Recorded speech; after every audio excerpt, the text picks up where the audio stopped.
Hey guys, welcome to another deck profile on our channel. Since Rage of the Abyss came out, I've been messing around with Mimighoul a lot, and I've recently done pretty well at an OTS and our 3v3 event lately. And it worked pretty well in testing as well, so I thought I'll show you my list. In the main deck, I played 3 copies of Mimighoul Dungeon, as well as 1 Terraforming.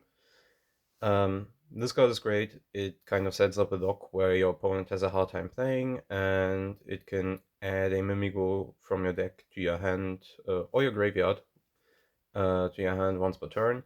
So it's a pretty great card. Also makes your Mimighouls pretty sizable on following turns, so you can easily finish your opponent by just attacking directly with the new monster in the extra deck. Then I played 3 copies of Maker. This is probably the best card in the deck. Um, this goes +2, sometimes even more. Depends a bit on what you reveal and uh, what actually happens, because it's a random effect. But it also has a pretty good graveyard effect, and all around is like the one card that can easily get your play started no matter what else you have. Then I decided to play 2 copies of Master now. This is basically your Stratus, but it can also flip monsters on your opponent's side of the field to give them those detrimental effects. But you can easily summon it out from pretty much anywhere now. So I decided to play 2 and try to keep 1 in the deck to summon off of room if you really need it. You can also easily side out 1 in like later games. Then I played 3 Mimighoul Dragon. This is the card that you want to summon every turn because it searches spells and traps, and those are the most powerful cards in the deck, and you kind of need them to actually keep your opponent from playing. Then 3 Mimighoul Archfiend. This is like the second best card to summon because it flips up monsters, so because those Mimighouls come over to your side of the field again, you can easily go into rank 1 plays if you have this and another Mimighoul.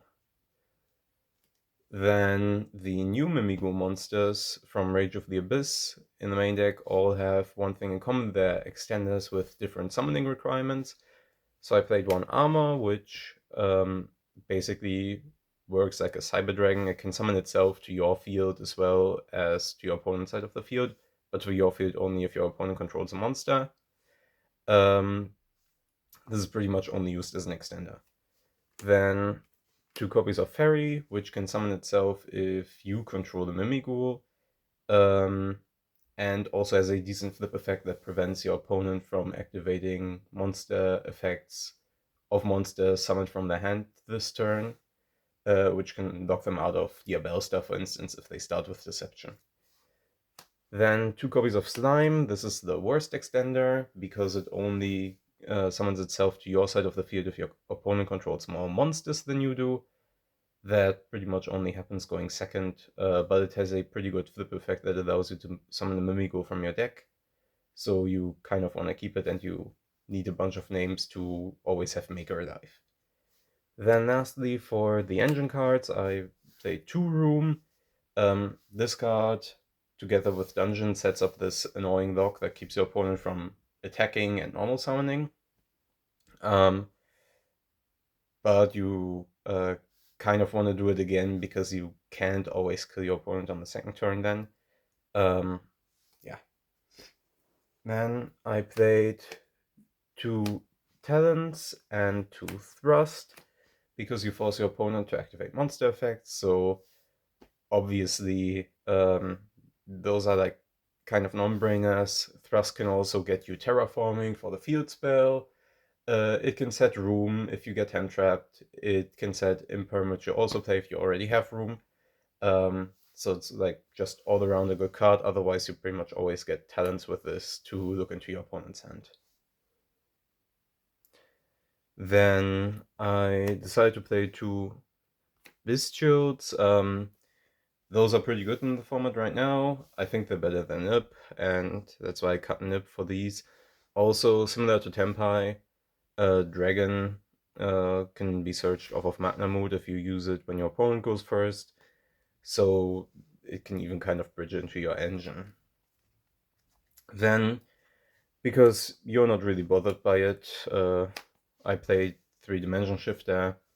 If this card resolves, you often win the game, so I guess there's no reason not to play it. And then I just played a bunch of hand traps, like 3 Effect Vader, 3 Draw. These don't really conflict too much with Shifter, because if you have Shifter, you're kind of already winning. Otherwise, I just think those 2 are pretty good in the format right now. Then 3 Ash, it's just basically the best all-rounder hand trap. But obviously the more charmies on the format, you actually don't lose that much to Fuvo loss, so you can just play through it.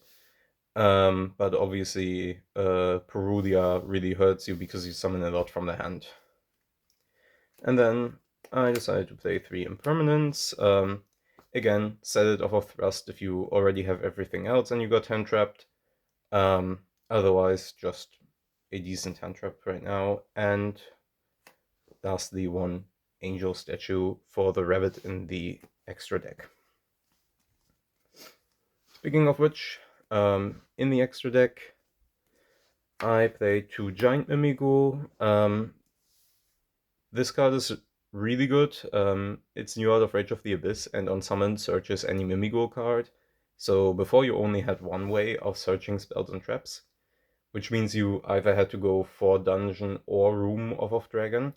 But this card is easily accessible and just always searches the other piece that you don't have yet. Also, this allows your non-XE Mimighouls to attack directly, and under dungeon they're pretty big, and then you can detach 1 material to destroy cards on the field equal to the number of face-down monsters your opponent controls, and they take 1000 damage for each. So with 2 masters and a dungeon up, you can just run in and give them 2 monsters, blow something up, and you've already won. Then, also out of Rage of the Abyss, 2 Mimighoul Throne. This is the card that summons Master from anywhere but the Banishment. And obviously that's really good because you can keep access to Master even if it goes to the graveyard. Also, as a quick effect during the main phase, it can equip itself to a Master, give it 1000 more attack, and then bounce cards equal to the number of materials it had, which is typically only 1 because you need to detach 1 to summon the Master. But it's also like still a good interrupt on your opponent's turn. And then I decided to still play 1 number 31. So because of this, you don't really need to make number 31 anymore all that often, because this summons Master, and that already flips up 1 Mimighoul on your opponent's turn. But I've often found myself in situations where I gave my opponent some face-down monsters, and then they stop me from playing, and if I make this, I can flip them over right now, but if I make this, I can actually win the game on the spot. Because this flips up all Mimighouls on their side of the field, they all trigger. I get all of those effects, and I can just clean up the rest from there, but I can't do that if I only have Throne. Then I played a Zeus package, pretty standard, and 1 Typhon. This card isn't amazing, but I think it's good enough as a backup plan if you start to break a board and then you kind of run out of ways to do more. So you just slap this on top of one of your small Mimighouls, run something over in the battle phase, detach a material to bounce a card, and then see if your opponent can actually do something on following turns, especially if you still manage to set up the field spell and room or some way to still interact with your opponent. Then for Link monsters, I played 1 Anima, pretty obvious. Almost all of the monsters in the deck are level 1. And 1 SB, which I guess doesn't come as a surprise. And 1 IP Masquerena. You hardly ever make this. but I think it's still okay to like have this as a plan against certain decks where maybe you just really need that interaction. I also played one Silverhead Rabbit. Similar to IP Masquerena, it's kind of hard to set these up on the first turn, because on the first turn you usually don't get that many bodies. You get a lot of bodies on following turns, but not really on the first. It's kind of awkward to make this, but I think it's too good against certain decks to just remove those annoying continuous spells and traps, like Deception, for instance, um, that I think if you have the space, you should basically run it. Also, as I said, you get a lot of monsters on following turns, so I played one Moon of the Closed Heaven as well as one Underworld Goddess to out problematic monsters, and with this it's kind of an even better deal, because basically 3 monsters on your side of the field that you use 2 monsters on your side, your opponent's side of the field, to make Underworld Goddess, basically negate the board, prevent like any summons from the graveyard, and just have this big beater. In the side deck, because I run a lot of hand traps, I decided to play 3 Crossout, and there's obviously one card that everyone talks about, how it beats Mimighoul on its own, Dominus Impulse. So I wanted to have a way to deal with this, and I thought, well, if you're already playing it and you know your opponent is on this, then you should probably side this in. Also, it's a decent thrust target still if you don't have access to Crossout. And maybe to talk about this a bit, like you don't automatically lose to this, but it becomes a real uphill battle, and it's very hard and takes a lot of time to still win games, but you definitely can. It's not really an auto lose button, but it just makes everything a lot more awkward. So you kind of still want to play this, I think. Then for some back row removal, 2 Lightning Storm, 1 Hobby's Feather Duster, nothing too crazy, as well as 3 evenly matched. These also come in against like some combo decks where they only put up like 1 negate, and you can pretty much easily bait those most of the time, because you have like these really powerful cards like Maker, which your opponent doesn't know what they get, and then they're forced to negate something, but you still kind of got them like something that puts them in an awkward situation.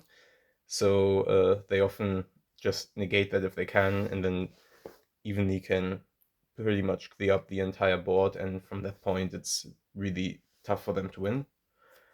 And then some additional thrust targets, 1 DDG, because it's basically another copy of Shifter, 1 Dimensional Barrier, for those decks that really rely on one of those types Barrier works against, and 1 Terrors of the Overroot, which is a fun card because it sets a card from your opponent's graveyard to their field.